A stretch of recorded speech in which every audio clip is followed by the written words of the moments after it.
ਵਾਹਿਗੁਰੂ ਜੀ ਕਾ ਖਾਲਸਾ ਵਾਹਿਗੁਰੂ ਜੀ ਕੀ ਫਤਿਹ। ਮੈਂ ਤੁਹਾਡੀ ਹੋਸਟ ਰੀਤ ਕੌਰ ਨਿਊਜ਼ ਟੀਵੀ 84 ਦੇ ਨਾਲ ਵੀਅਰਸ। ਅੱਜ ਅਸੀਂ ਟੀਵੀ 84 ਨਿਊਜ਼ ਦੇ ਪਹਿਲੇ ਸੈਗਮੈਂਟ ਦੇ ਵਿੱਚ ਹਿਊਮਨ ਰਾਈਟਸ ਦੇ ਐਡਵੋਕੇਟ ਸਰਦਾਰ ਜਸਪਾਲ ਸਿੰਘ ਮੰਚਪੁਰ ਜੀ ਨਾਲ ਗੱਲਬਾਤ ਕਰਾਂਗੇ, ਜਿਨ੍ਹਾਂ ਨੇ ਕੱਲ ਭਾਈ ਹਰਮਿੰਦਰ ਸਿੰਘ ਜੀ ਨੂੰ 2009 ਦੇ ਹਾਈ ਕੋਰਟ ਵਿਰੁੱਧ ਕੇਸ 'ਚੋਂ ਜ਼ਮਾਨਤ ਦਿਲਵਾਈ। ਅੱਜ ਅਸੀਂ ਐਡਵੋਕੇਟ ਮੰਚਪੁਰ ਜੀ ਕੋਲੋਂ ਭਾਈ ਹਰਮਿੰਦਰ ਸਿੰਘ ਜੀ ਦੇ ਕੇਸ ਬਾਰੇ ਜਾਣਕਾਰੀ ਲਵਾਂਗੇ, ਦੀਨਾ ਨਗਰ ਕਾਂਡ ਅਤੇ ਹੋਰ ਰੀਸੈਂਟ ਮੁੱਦਿਆਂ ਤੇ ਲਵਾਂਗੇ ਉਹਨਾਂ ਦੇ ਵਿਚਾਰ। ਤੇ ਸਾਨੂੰ ਹੁਣ ਲਾਈਨ ਤੇ ਜੁੜ ਚੁੱਕੇ ਨੇ ਵੀਰ ਜਸਪਾਲ ਸਿੰਘ ਮੰਚਪੁਰ ਜੀ। ਵੀਰ ਜੀ, ਵਾਹਿਗੁਰੂ ਜੀ ਕਾ ਖਾਲਸਾ ਵਾਹਿਗੁਰੂ ਜੀ ਕੀ ਫਤਿਹ। ਵਾਹਿਗੁਰੂ ਜੀ ਕਾ ਖਾਲਸਾ ਵਾਹਿਗੁਰੂ ਜੀ ਕੀ ਫਤਿਹ ਜੀ। ਹਾਂਜੀ ਵੀਰ ਜੀ, ਸਭ ਤੋਂ ਪਹਿਲਾਂ ਅਸੀਂ ਵੀਰ ਹਰਮਿੰਦਰ ਸਿੰਘ ਜੀ ਦੇ ਕੇਸ ਤੋਂ ਹੀ ਸ਼ੁਰੂ ਕਰਦੇ, ਕਿਉਂਕਿ ਸਾਡੇ ਕਾਫੀ ਸਾਰੇ ਨਵੇਂ ਵਿਊਅਰਸ ਨੇ।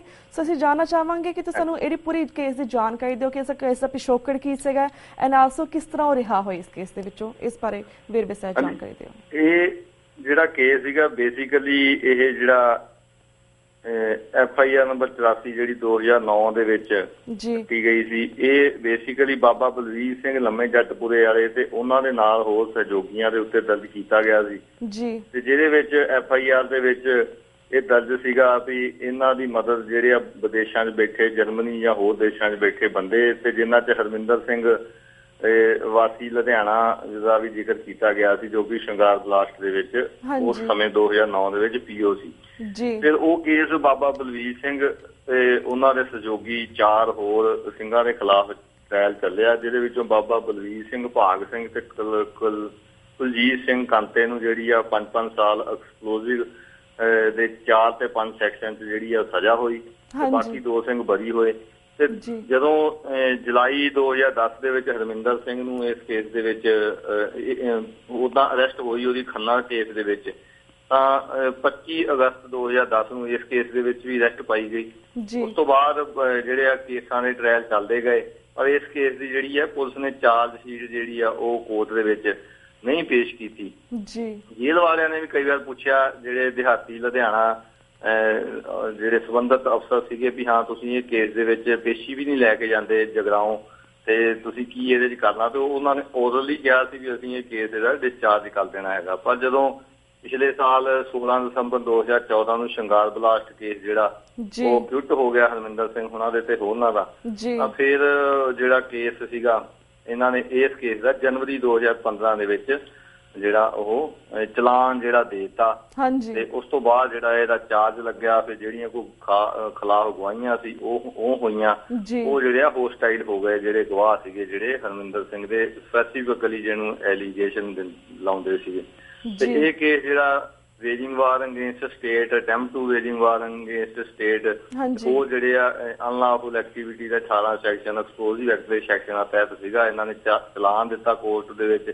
ਗਵਾਹੀਆਂ ਹੋਣ ਤੋਂ ਬਾਅਦ ਜਿਹੜੀਆਂ 2 ਗਵਾਹੀਆਂ ਜੇ ਫਾਰਮਲ, ਕਈ ਗਵਾਹੀਆਂ ਜਿਹੜੀਆਂ ਉਹਦੇ 'ਚ ਅਜੇ ਪੈਂਡਿੰਗ ਆ, ਪਰ ਕਸਟਡੀ ਜ਼ਿਆਦਾ ਹੋਣ ਕਰਕੇ ਜਿਹੜੀ ਆ ਇਹ ਸੈਸ਼ਨ ਐਡੀਸ਼ਨਲ ਸੈਸ਼ਨ ਜੱਜ ਕਰਨੇਸ਼ ਕੁਮਾਰ ਨੇ ਜਿਹੜੀ ਆ ਉਹ ਬੇਲ ਉਹਨਾਂ ਦੀ ਗ੍ਰਾਂਟ ਕੀਤੀ ਆ, ਪਰ ਉਹ ਅਜੇ ਰਿਹਾ ਨਹੀਂ ਹੋ ਸਕੇ, ਕਿਉਂਕਿ ਉਹਨਾਂ ਦਾ ਇੱਕ ਫਾਈਨਲ ਕੇਸ ਜਿਹੜਾ ਜਿਹਦੇ 'ਚ ਉਹਨਾਂ ਦੀ ਅਰੈਸਟ ਸੀ 16 ਜੁਲਾਈ 2010 ਦੀ ਖੰਨਾ ਸਿਟੀ ਥਾਣੇ ਦਾ ਆਮ ਐਕਸਪਲੋਸਿਵ ਤੇ ਅਨਲੌਫੁਲ ਐਕਟੀਵਿਟੀ ਦਾ ਹੀ ਉਹ ਕੇਸ ਹੈਗਾ। ਉਹ ਕੇਸ ਅਜੇ ਤੱਕ ਪੈਂਡਿੰਗ ਆ ਤੇ ਉਹਦਾ ਜਿਹੜਾ ਫਾਈਨਲ ਆਰਗੂਮੈਂਟ ਆ ਉਹ ਹੋ ਚੁੱਕੇ ਆ। ਉਹਦੀ ਹੁਣ ਇਸ ਮਹੀਨੇ ਦੇ ਵਿੱਚ ਉਹਦਾ ਜਿਹੜਾ ਫਾਈਨਲ ਜਿਹੜੀ ਆ ਵਰਡਿਕਟ ਆ ਜਾਏਗੀ ਤੇ ਉਹਦੇ ਫੈਸਲੇ ਮੁਤਾਬਕ ਜਿਹੜੀ ਜੇ ਉਹ ਤੋਂ ਬਰੀ ਹੁੰਦੇ ਆ ਤਾਂ ਫਿਰ ਰਿਹਾ ਹੋ ਜਾਣਗੇ, ਜਾਂ ਕਿਵੇਂ ਉਹਦੇ 'ਚ ਕੀ ਫੈਸਲਾ ਆਉਂਦਾ ਫਾਈਨਲ ਉਹਦੇ ਉੱਤੇ ਡਿਪੈਂਡ ਕਰੂਗੀ ਜਿਹੜੀ ਹਰਮਿੰਦਰ ਸਿੰਘ ਹੁਣਾਂ ਦੀ ਰਿਹਾਈ। ਬਿਲਕੁਲ ਵੀਰ ਜੀ, ਅਸੀਂ ਉਸ ਫੈਸਲੇ ਦਾ ਇੰਤਜ਼ਾਰ ਕਰ ਰਹੇ ਹਾਂ।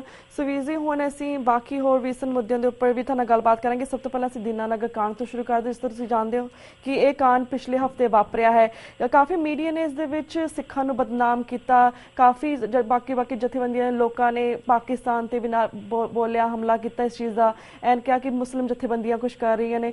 ਤੁਸੀਂ ਇਸ ਸਭ ਨੂੰ ਕਿਵੇਂ ਵੇਖਦੇ ਹੋ? ਤੁਸੀਂ ਕੀ ਸੋਚਦੇ ਹੋ? ਤੁਸੀਂ ਕੀ ਸੋਚਦੇ ਕਿ ਇਸ ਦੇ ਪਿੱਛੇ ਕਿਸ ਦਾ ਮਾਸਟਰਮਾਈਂਡ ਸੀਗਾ, ਜਾਂ ਇਸ ਨੂੰ ਕਿਸ ਨੇ ਸੈਟਅਪ ਕੀਤਾ ਸੀ, ਜਾਂ ਕਿ was it a really terrorist attack, ਜਾਂ ਕਿਸ ਨੂੰ ਇਸ ਦਾ ਫਾਇਦਾ ਹੋ ਸਕਦਾ ਹੈ? ਇਸ ਬਾਰੇ ਸਾਨੂੰ ਦੱਸੋ ਆਪਣੇ ਵਿਚਾਰ। ਦੇਖੋ, ਜਿਹੜੀ ਇਹੋ ਜਿਹੀਆਂ ਕੋਈ ਘਟਨਾਵਾਂ ਹੁੰਦੀਆਂ ਨੇ, ਸਭ ਤੋਂ ਵੱਡੀ ਗੱਲ ਤਾਂ ਇਹ ਹੈਗੀ ਵੀ ਇਸ ਜੇ ਕਿਸੇ ਕਾਰਕੂ ਜਥੇਬੰਦੀ ਨੇ ਇਹ ਕੋਈ ਕਾਰਵਾਈ ਕੀਤੀ ਸੀ, ਭਾਵੇਂ ਉਹ ਕਿਸੇ ਵੀ ਨਾਲ ਵੀ ਸੰਬੰਧਿਤ ਹੋਵੇ, ਤਾਂ ਕੋਈ ਜਥੇਬੰਦੀ ਐਡੀ ਕਾਰਵਾਈ ਕਰਕੇ ਉਹਦੀ ਜ਼ਿੰਮੇਵਾਰੀ ਲੈਣ ਤੋਂ ਤਾਂ ਸਭ ਦੇ ਅੱਗੇ ਹੁੰਦੇ ਆ ਵੀ ਹਾਂ ਅਸੀਂ ਜ਼ਿੰਮੇਵਾਰੀ ਲਈਏ ਵੀ ਅਸੀਂ ਇਹ ਕੰਮ ਜਿਹੜਾ ਕੀਤਾ ਗਿਆ। ਅਜੇ ਤੱਕ ਕਿਸੇ ਵੀ ਜਥੇਬੰਦੀ ਵੱਲੋਂ ਜਿਹੜੀ ਜ਼ਿੰਮੇਵਾਰੀ ਨਾ ਲਈ ਜਾਣੀ, ਉਹ ਵੀ ਇਹ ਡਾਊਟ ਕ੍ਰੀਏਟ ਕਰਦਾ ਵੀ ਇਹ ਕੀਤਾ ਕਿਵੇਂ ਸੀ। ਜੇ ਜਿਹੜੀਆਂ ਜਥੇਬੰਦੀਆਂ ਇਹੋ ਜਿਹੇ ਕੰਮ ਕਰਦੀਆਂ ਹੈਗੀਆਂ ਉਹਨਾਂ ਨੂੰ ਆਪਣੀ ਸ਼ੋਹਰਤ ਦੀ ਵੀ ਗੱਲ ਜਿਹੜੀ ਹੁੰਦੀ ਆ ਵੀ ਹਾਂ ਅਸੀਂ ਦੇਖੋ ਏਡਾ ਕੰਮ ਕੀਤਾ। ਸੋ ਕਿਸੇ ਵੱਲੋਂ ਜ਼ਿੰਮੇਵਾਰੀ ਨਾ ਲੈਣਾ ਸਭ ਤੋਂ ਪਹਿਲਾਂ ਇਹ ਜਿਹੜਾ ਡਾਊਟ ਕ੍ਰੀਏਟ ਕਰਦਾ ਹੈਗਾ। ਸੋ ਹਿੰਦੁਸਤਾਨ ਦੇ ਵਿੱਚ ਜੇ ਪਿਛਲਾ ਇਤਿਹਾਸ ਦੇਖੀਏ, ਪਿਛਲੇ ਸਮੇਂ ਦਾ ਲਗਭਗ 10 ਸਾਲ ਦਾ ਹੀ ਦੇਖ ਲਈਏ, ਤੇ ਇਸ ਸਮੇਂ ਦੌਰਾਨ ਕਈ ਇਹੋ ਜਿਹੇ ਬਲਾਸਟ ਜਾਂ ਕਾਰਵਾਈਆਂ ਹੋਈਆਂ ਜਿਨ੍ਹਾਂ ਦੇ ਵਿੱਚ ਸਿੱਧੇ ਰੂਪ ਦੇ ਵਿੱਚ ਜਿਹੜੀਆਂ ਇੰਡੀਅਨ ਸਟੇਟ ਇਨਵੋਲਵ ਰਹੀ ਆ, ਜਾਂ ਜਿਨ੍ਹਾਂ ਦੇ ਵਿੱਚ ਉਹਨਾਂ ਨੇ ਆਪਣੇ ਭਾੜੇ ਦੇ ਟਿੱਟੂਆਂ ਦੇ ਰਾਹੀਂ ਇਹੋ ਜਿਹੇ ਕੰਮ ਕਰਵਾਏ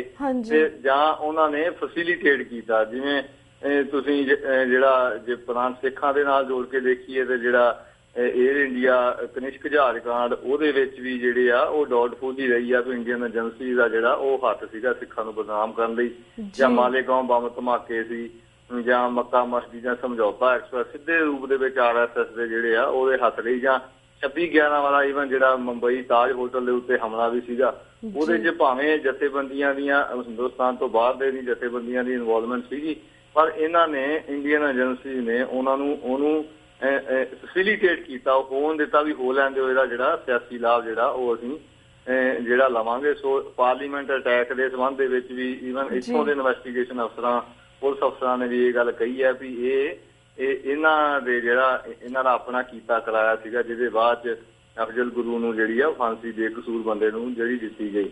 ਤੇ ਸੋ ਜਿਹੜੀ ਇਹ ਸਟੇਟਾਂ ਕਈ ਵਾਰ ਆਪਣੇ ਆਪ ਨੂੰ ਹੋਰ ਮੁੱਦਿਆਂ ਤੋਂ ਲੋਕਾਂ ਦਾ ਧਿਆਨ ਭਰੇ ਹਟਾਉਣ ਦੇ ਲਈ ਇਹੋ ਜਿਹੀਆਂ ਕਾਰਵਾਈਆਂ ਕਰਦੀ ਹੈ। ਜਿਵੇਂ ਕਿ ਆਪਾਂ ਇਹ ਵੀ ਸਮਝ ਸਕਦੇ ਹਾਂ ਵੀ ਇਹ ਕਾਰਵਾਈ ਤੋਂ ਬਾਅਦ ਝਟਪਟ ਜਿਹੜੀ ਆ ਉਹ ਯਾਕੂਬ ਮੈਨਨ ਨੂੰ ਵੀ ਫਾਂਸੀ ਦਿੱਤੀ, ਤਾਂ ਜੋ ਮੀਡੀਆ ਦੇ ਵਿੱਚ ਇਹ ਲਿਆਂਦਾ ਜਾ ਸਕੇ ਵੀ ਦੇਖੋ ਅੱਤਵਾਦ ਤਾਂ ਅਜੇ ਵੀ ਚੱਲ ਰਿਹਾ, ਤੇ ਸੋ ਪੁਰਾਣੀਆਂ ਗਤੀਵਿਧੀਆਂ ਦੇ ਜਿਹੜੇ ਦੋਸ਼ੀ ਉਹਨਾਂ ਨੂੰ ਝਟਪਟ ਸਜ਼ਾ ਜਿਹੜੀ ਆ ਉਹਨਾਂ ਨੂੰ ਲੋਕਾਂ ਦਾ ਮਾਈਂਡ ਸੈਟਅਪ ਇਸ ਤਰ੍ਹਾਂ ਕਰਨਾ ਵੀ ਉਹਦਾ ਕੋਈ ਬਹੁਤਾ ਵਿਰੋਧ ਜਿਹੜਾ ਨਾ ਕਰਨ, ਜਾਂ ਦੀਨਾ ਨਗਰ ਦੀ ਘਟਨਾ ਤੋਂ ਬਾਅਦ ਜਿਹੜੇ ਬੰਦੀ ਸਿੰਘਾਂ ਦੀ ਰਿਹਾਈ ਜਾਂ ਉਹਨਾਂ ਦੀ ਪਰੋਲ ਬਾਰੇ ਜਿਹੜੀ ਗੱਲ ਚੱਲਦੀ ਸੀ ਉਹ ਸਾਰੀ ਯਾਨੀ ਕਿ ਇੱਕਦਮ ਜਿਹੜੀ ਆ ਉਹ ਸਟਕ ਹੋ ਕੇ ਰਹਿ ਗਈ।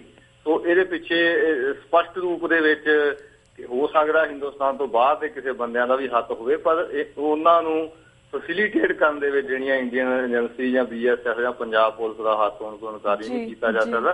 ਕਿਉਂਕਿ ਇੱਕ ਪਾਸੇ ਦਾ BSF ਕਬੂਤਰ ਵੀ ਫੜ ਕੇ ਦਿਖਾਉਂਦੀ ਆ ਵੀ ਅਸੀਂ ਕਬੂਤਰ ਆਇਆ ਸੀ ਸਰਹੱਦ ਪਾਰ ਤੋਂ ਤੇ ਅਸੀਂ ਉਹ ਫੜ ਲਿਆ ਤੇ ਉਹਦੇ ਤੇ ਕੇਸ ਵੀ ਚੱਲਿਆ, ਸੁਨੇਹੇ ਦੇਣ ਵਾਲੇ ਬਾਜ ਨੂੰ ਵੀ ਪਿੱਛੇ ਜੇ ਫੜਿਆ ਗਿਆ। ਇਹ ਕਬੂਤਰ ਫੜ ਲੈਣਾ ਤੇ ਬੰਦੇ ਜਿਹੜੇ ਇੰਨਾ ਹਥਿਆਰ ਲੈ ਕੇ ਆ ਰਹੇ ਨੇ, ਜੇ ਆ ਰਹੇ ਨੇ ਤਾਂ ਉਹ ਕਿਉਂ ਨਹੀਂ ਟਰੈਕ ਦੇ ਵਿੱਚ ਆਉਂਦੇ। ਸੋ ਇਹ ਡਾਊਟਫੁਲ ਹੈਗੀ ਆ ਇਹਦੀ ਇੰਡੀਅਨ ਏਜੰਸੀ ਜਾਂ ਪੰਜਾਬ ਪੁਲਿਸ ਦਾ ਜਿਹੜਾ ਸਿੱਧਾ ਜਾਂ ਅਸਿੱਧਾ ਹੱਥ ਹੋਣ ਤੋਂ ਇਨਕਾਰ ਨਹੀਂ ਕੀਤਾ ਜਾ ਸਕਦਾ।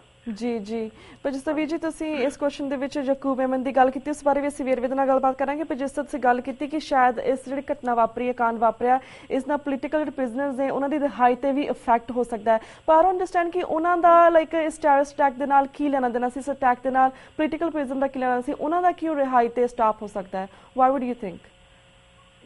ਦੇਖੋ ਜਿਹੜੀ ਜੇ ਯਾਕੂਬ ਮੈਨਨ ਦੀ ਫਾਂਸੀ ਦੀ ਗੱਲ ਕਰੀਏ ਤਾਂ ਉਹ ਇੱਕ ਜਲਦੀ ਦੇ ਵਿੱਚ ਚੁੱਕਿਆ ਹੋਇਆ ਕਦਮ ਸੀਗਾ। ਜਿਵੇਂ ਪਿਛਲੀ ਸਰਕਾਰ ਨੇ ਅਜਮਲ ਕਸਾਬ ਨੂੰ ਤੇ ਅਫਜ਼ਲ ਗੁਰੂ ਨੂੰ ਫਾਂਸੀ ਲਾ ਕੇ ਉਹਨਾਂ ਨੇ ਦੇਸ਼ ਦੀ ਬਹੁ ਗਿਣਤੀ ਨੂੰ ਇਹ ਦਰਸਾਉਣ ਦਾ ਯਤਨ ਕੀਤਾ ਵੀ ਅਸੀਂ ਜਿਹੜੇ ਆ ਅਸਲ ਅੱਤਵਾਦ ਵਿਰੋਧੀਆਂ, ਦੇਖੋ ਅੱਤਵਾਦੀਆਂ ਨੂੰ ਅਸੀਂ ਫਾਂਸੀ ਲਈ। ਇਸ ਤਰ੍ਹਾਂ ਮੋਦੀ ਸਰਕਾਰ ਦਾ ਵੀ ਜਿਹੜਾ ਇਹ ਆਪਣਾ ਇਹਨਾਂ ਨੇ ਐਕਸ ਬਣਾਉਣ ਨੂੰ ਵੀ ਅਸੀਂ ਵੀ ਦੇਖੋ ਦੇਸ਼ ਨੂੰ ਬਚਾਉਣ ਲਈ ਜਾਂ ਅੱਤਵਾਦ ਵਿਰੋਧੀ ਆ, ਖਾਸ ਤੌਰ ਤੇ ਜਿਹੜਾ ਮੁਸਲਿਮ ਵਿਰੋਧੀ ਹੋਣਾ, ਜਿਹੜਾ RSS ਦੇ MPਆਂ MLA ਵੱਲੋਂ ਲਗਾਤਾਰ ਬਿਆਨ ਜਾਰੀ ਰਹਿਣੇ ਮੁਸਲਮਾਨਾਂ ਦੇ ਖਿਲਾਫ, ਉਹ ਇਹ ਸਿੱਧ ਕਰਦਾ ਵੀ ਉਹਦੇ ਪਿੱਛੇ ਉਹਨੂੰ ਝਟਪਟ ਜਿੱਦ ਦੇ ਵਿੱਚ ਆ ਕੇ ਇਹਨਾਂ ਨੇ ਜਿਹੜੀ ਫਾਂਸੀ ਲਾਈ ਹੈ। ਜੇ 22-23 ਸਾਲ ਤੋਂ ਜਿਹੜਾ ਬੰਦਾ ਜਿਹੜਾ ਇੱਕ ਕੈਦ ਭੁਗਤ ਰਿਹਾ ਸੀ, ਜੇ ਉਹਦੀ ਸਟੇ ਕਰਕੇ ਫਾਂਸੀ ਹਫ਼ਤੇ 10 ਦਿਨਾਂ ਲਈ, ਤਾਂ ਉਹਦੇ ਉੱਤੇ ਇੱਕ ਵਿਚਾਰ ਕੀਤੀ ਜਾ ਸਕਦੀ ਸੀਗੀ। ਪਰ ਇਹਨਾਂ ਨੇ ਜਿੱਦਬਾਜ਼ੀ ਚ ਆ ਕੇ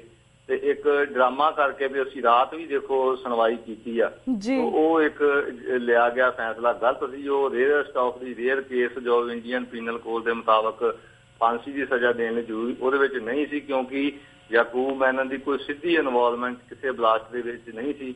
ਜੇ ਸਿੱਧੀ ਇਨਵੋਲਵਮੈਂਟ ਵਾਲਿਆਂ ਨੂੰ ਫਾਂਸੀ ਦੇਣੀ ਆ ਜਾਂ ਉਹਦੇ ਭਰਾ ਦੇ ਕਰਕੇ ਵੀ ਹਾਂ ਉਹਦੀ ਇਨਵੋਲਵਮੈਂਟ ਸੀਗੀ ਜਾਂ ਨਹੀਂ, ਇਹ ਤਾਂ ਜਦੋਂ ਟ੍ਰਾਇਲ ਚੱਲੂਗਾ ਉਦੋਂ ਪਤਾ ਲੱਗੂਗਾ।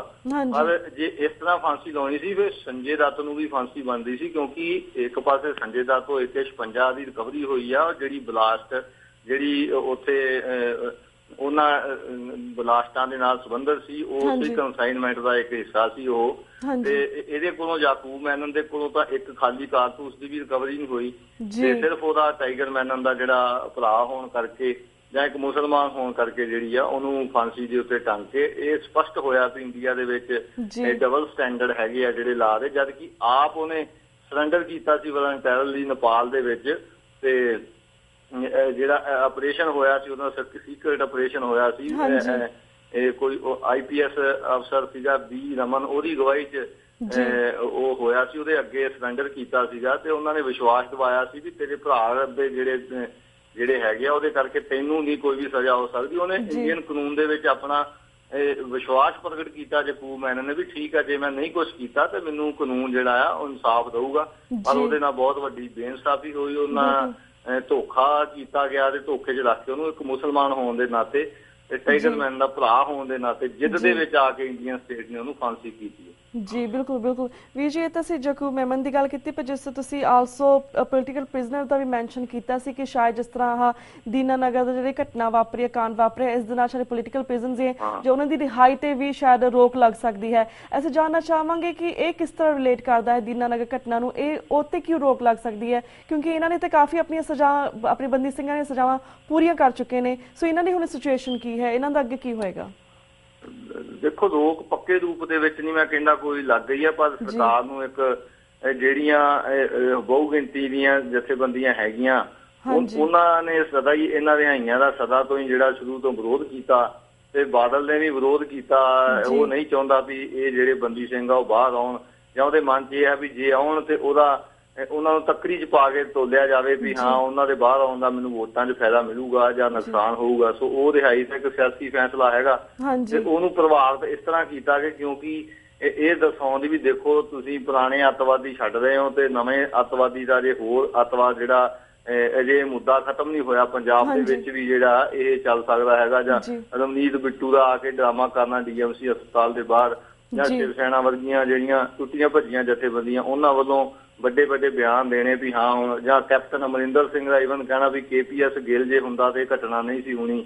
ਤੇ ਇਹ ਸਾਰੀਆਂ ਜਾਂ ਉਹਨੂੰ KPS ਗਿੱਲ ਨੂੰ ਗਵਰਨਰ ਲਾਉਣ ਦੀਆਂ ਗੱਲਾਂ ਜਿਹੜੀਆਂ ਉੱਠਣੀਆਂ, ਇਹ ਜਿਹੜੀਆਂ ਸਾਰੀਆਂ ਗੱਲਾਂ ਹੈਗੀਆਂ ਇਹ ਇੱਧਰ ਨੂੰ ਸਿੱਧ ਕਰਦੀਆਂ ਵੀ ਕੋਈ ਜਿਹੜੀਆਂ ਜਥੇਬੰਦੀਆਂ ਜਿਹੜੀਆਂ ਕਮਿਊਨਲ ਵਾਇਲੈਂਸ ਜਿਹੜੀਆਂ ਬਣਾਈ ਰੱਖਣਾ ਚਾਹੁੰਦੀਆਂ, ਸ਼ਾਂਤੀ ਨਹੀਂ ਚਾਹੁੰਦੀਆਂ ਤੇ ਪ੍ਰਭਾਵਿਤ ਕਰਦੀਆਂ। ਤੇ ਜਿਹਨੂੰ ਸੁਪਰੀਮ ਕੋਰਟ ਨੇ ਵੀ ਇਹ ਗੱਲ ਕਹੀ ਆ ਵੀ ਜਿਹੜੀ ਉਹਨਾਂ ਦੀ ਕਲੈਕਟਿਵ ਕੌਨਸ਼ੀਅਸ ਆਫ ਜਿਹੜੀ ਇੰਡੀਆ ਜਿਹੜੀ ਹੈਗੀ ਆ, ਭਾਵ ਬਹੁ ਗਿਣਤੀ ਦਾ ਜਿਹੜਾ ਮਨ ਆ ਉਹਨੂੰ ਠਾਲਣ ਦੇ ਵਾਸਤੇ ਜਿਹੜੀ ਆ ਇਹ ਗੱਲ ਕੀਤੀ ਜਾਣੀ ਵੀ ਹਾਂ ਇਹ ਨਵਿਆਂ ਨੂੰ ਜਿਹੜੇ ਫਾਂਸੀ ਲਾਓ, ਜਿਹਨੂੰ ਫਾਂਸੀ ਲੱਗਦੇ ਆ, ਜਿਹੜੇ ਕੋਈ ਰਿਹਾ ਹੋ ਸਕਦੇ ਉਹਨਾਂ ਦੇ ਰਿਹਾਈਆਂ ਦੇ ਵਿੱਚ ਅੜਿੱਕਾ ਪਾਓ। ਸੋ ਇਹ ਪੋਲੀਟੀਕਲ ਗਰਾਊਂਡ ਦੇ ਉੱਤੇ ਇਹਨਾਂ ਨੂੰ ਅਜੇ ਨਹੀਂ ਛੱਡਿਆ ਜਾਣਾ। ਜੇ ਉਹਨਾਂ ਨੂੰ ਤੱਕੜੀ 'ਚ ਪਾ ਕੇ ਤੋਲਣਾ, ਜੇ ਫਾਇਦਾ ਹੋਇਆ ਛੱਡ ਦੇਣਗੇ, ਨਹੀਂ ਤੇ ਜਿਹੜੇ ਆ ਇਹ ਤਾਂ ਇਹ ਵੀ ਕਰ ਸਕਦੇ ਆ ਵੀ ਹੋ ਸਕਦਾ ਕਿਤੇ ਇਹਨਾਂ ਦੀਆਂ ਪਰੋਲਾਂ ਵਗੈਰਾ ਦਾ ਬੰਦ ਕਰ ਦੇਣ। ਕੱਲ ਪਤਾ ਲੱਗਿਆ ਸੀ ਸਰਕਾਰ ਨੇ ਕੋਈ ਸੋਧ ਕੀਤੀ ਆ